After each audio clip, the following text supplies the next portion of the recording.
The following videos are about charts, line charts, pie charts, bar charts, and so on and so on.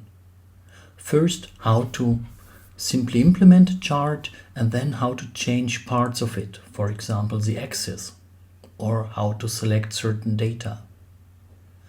In the easiest way, the data is well organized and you simply select the one data you would like to have be part of the diagram, and then you simply say insert and, for example, do a line chart.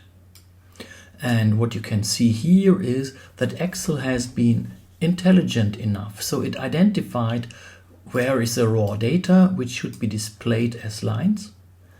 It identified the parts which are then later the x-axis, and it identified the content of the legend. Everything's fine. You can do similar charts very quickly. For example, you can do a bar chart. Insert this bar chart, choose one of those, and off you go. And if you, for example, would like to have a pie chart showing the total of the turnover per employee, it's a little bit more tricky, because if you choose everything, you don't really want to have the data in the quarters. So either, as the most easy way to do it, is to first choose one data and then choose the other data. So you have to do it by additionally use it. Control stroke in Windows or the command key in Apple.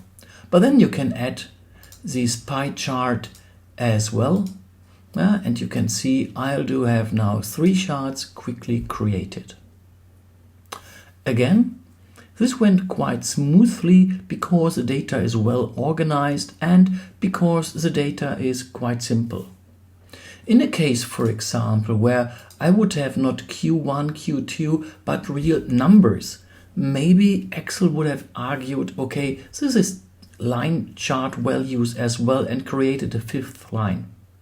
How to handle this data in those situations we will show in one of the next videos.